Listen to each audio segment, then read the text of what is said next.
Good morning guys. Nag-i-snow na naman. Ayan na yung kahapon. Yung simula ng kagabi. Ganyan siya nag-i-snow. Ayun nga, 'di ba sabi ko nga sa inyo, magi-snow na naman ngayong weekend. I mean lalamig na naman ngayong weekend.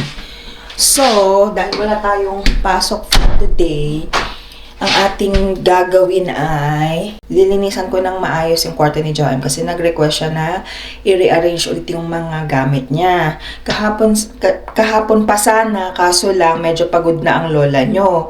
So sabi ko ngayon, since malamig, hindi ko naman mailalakad si Milo, ito na lang yung gagawin ko on top of dun sa mga kailangang labada. Siya na bahala mag-ayos ng mga gamit niya later. Gagawin ko lang yung aking part. Kasi may time talaga na kahit na nag-i-miss sila sa kwarto nila, may time talaga na gusto mong linisan kahit na once a month yung kwarto nila nang ikaw yung naglilinis para lang maayos. Kasi alam niyo na, mga lalaking syempre yung linis nila, hindi yung linis na gusto mo, di ba?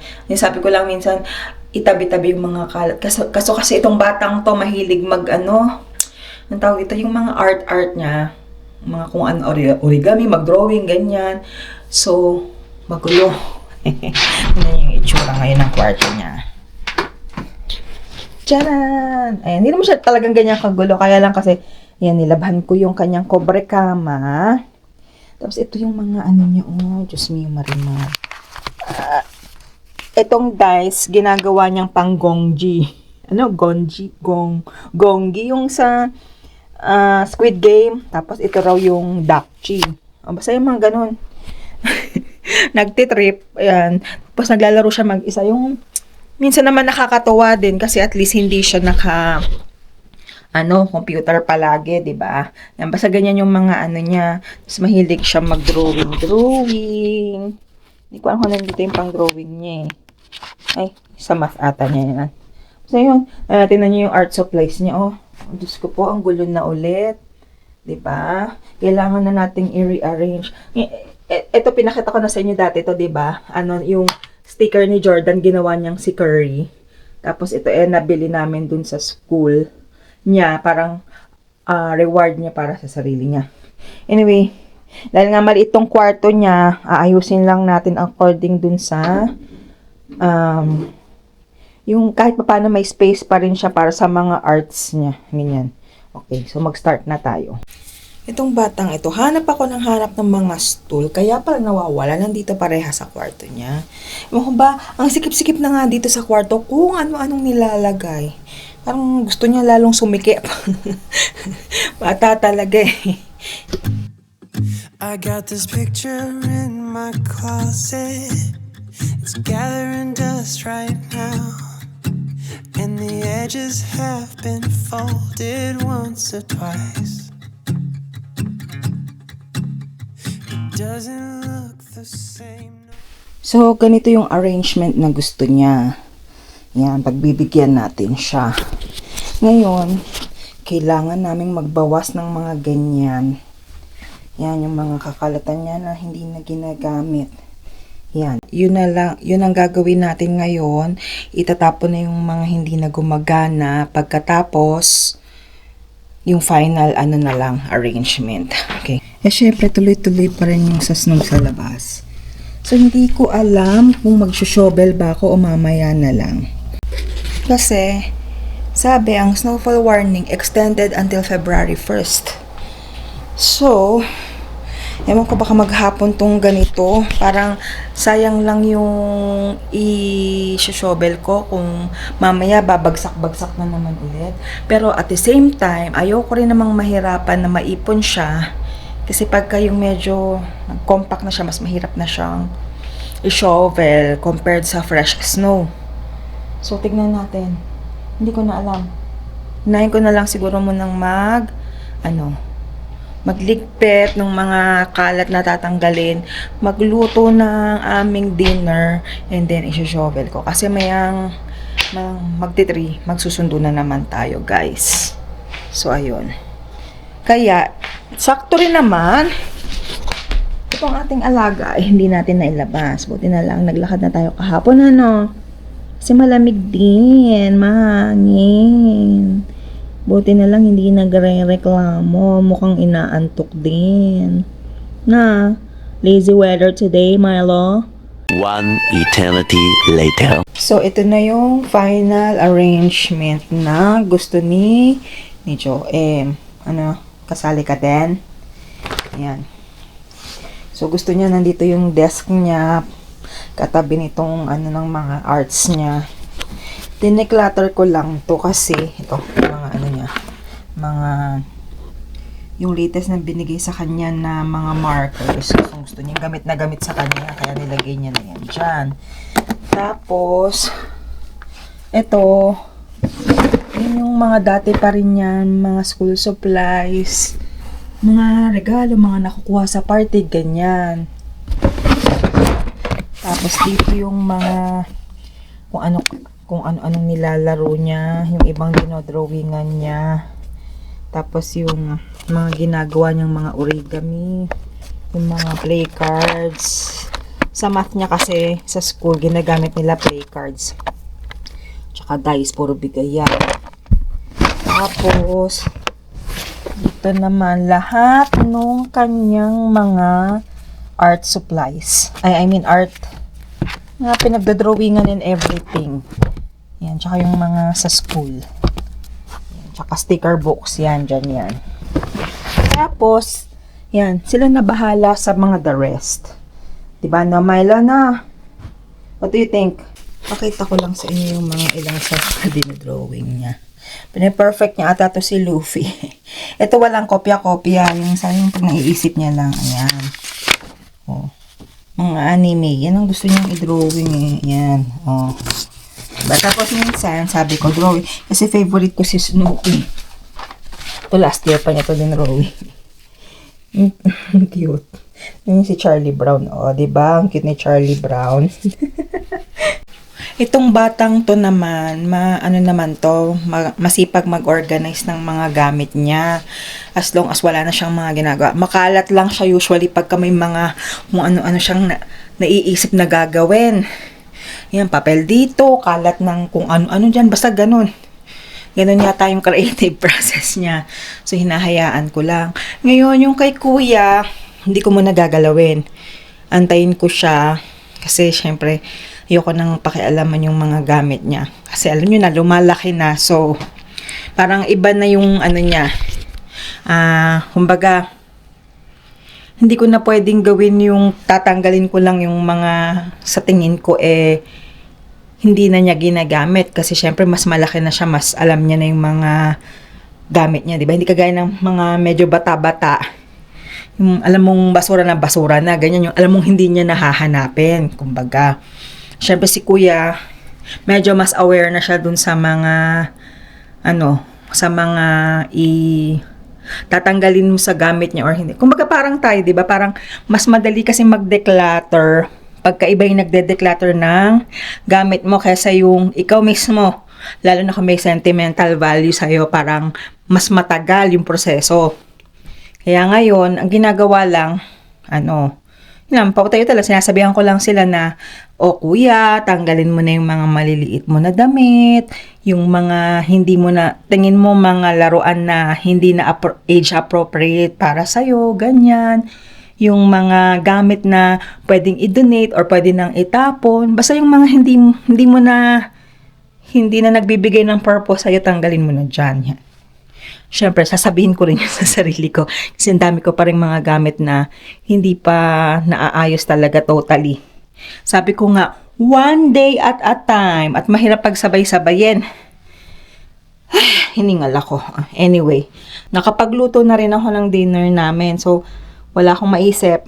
Alam niyo na, pag mapilisan, pansit ang nasa isip ko. At saka yung chicken, i-air fry ko na lang mamaya. Para mas masarap siya pag bagong luto. Ayun. So, maliligo na lang tayo, tapos maya-maya susundo na naman. Ganun kabilis yung oras. Lumipas na naman yung day off natin. Ganun kabilis. The next day.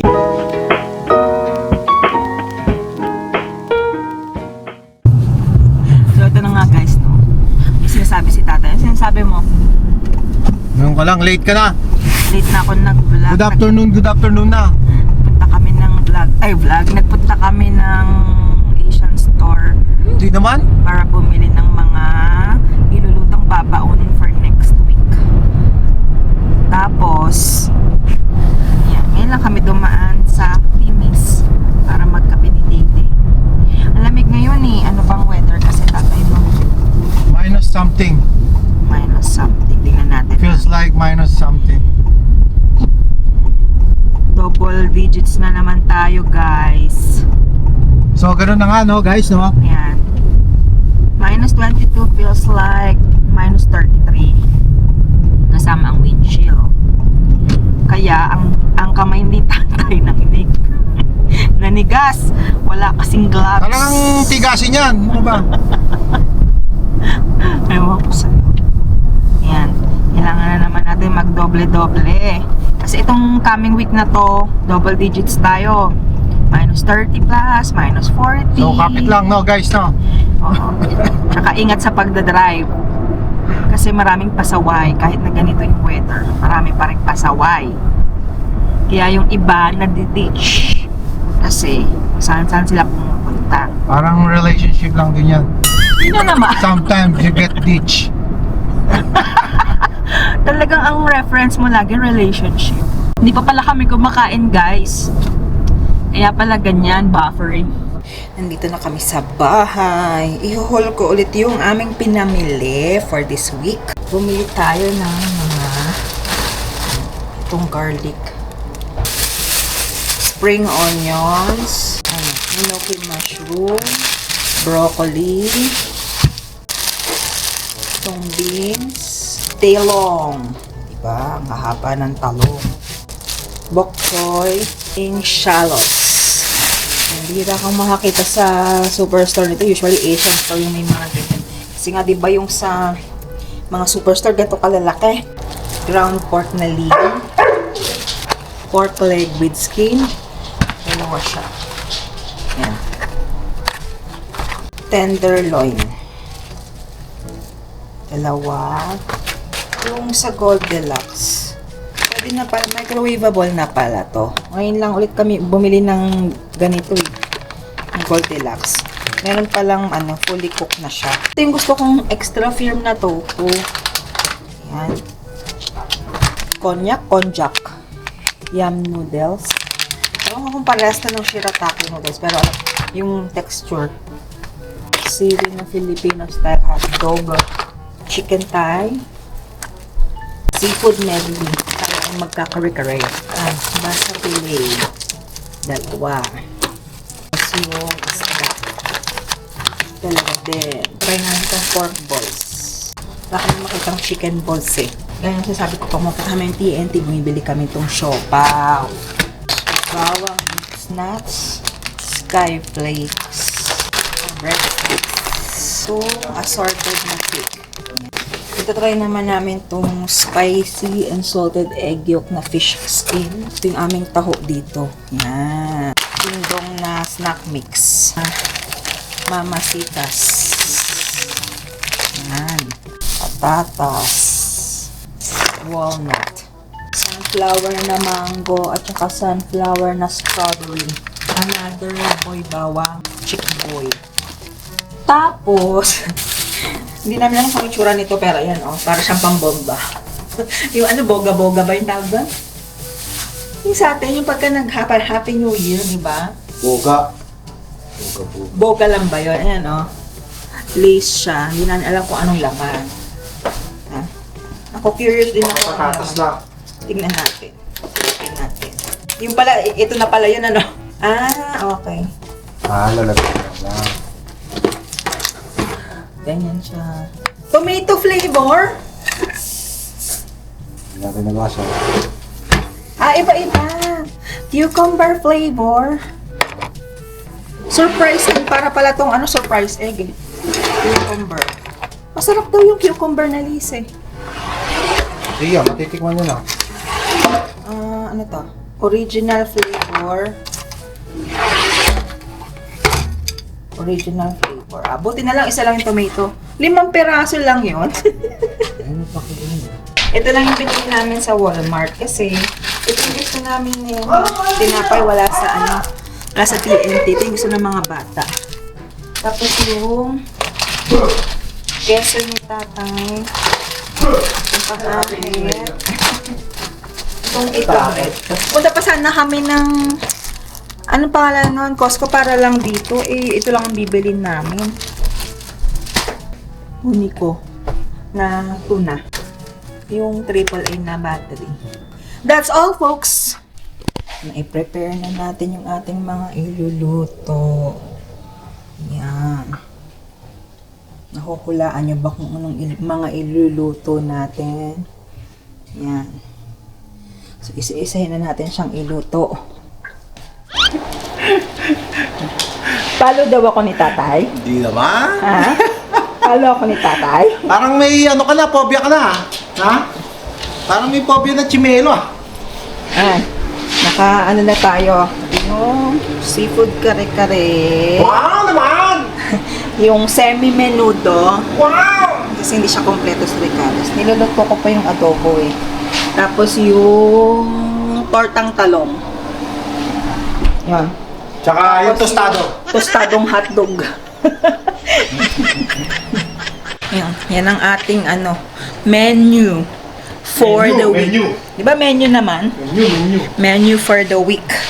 Para utay-utay na lang yung mga lulutuin. Hindi, wala pang isang linggo yan. Ano lang. For the week eh.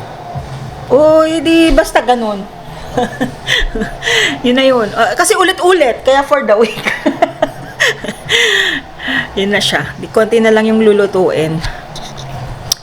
Mamaya magluluto pa pala ako ng, chicken sisig. Yan. Luto na yung ating adobong chicken and, pork.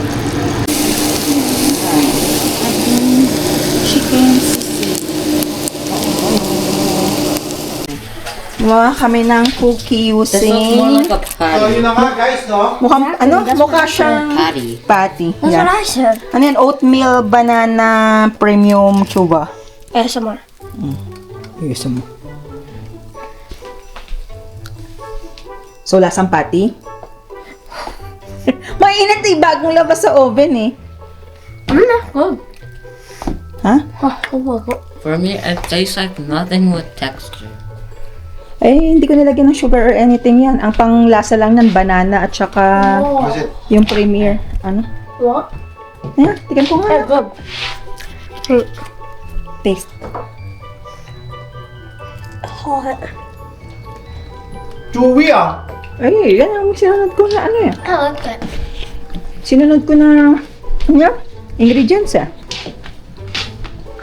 Lalagay mo na Katabi mo yung cucumber Nutella.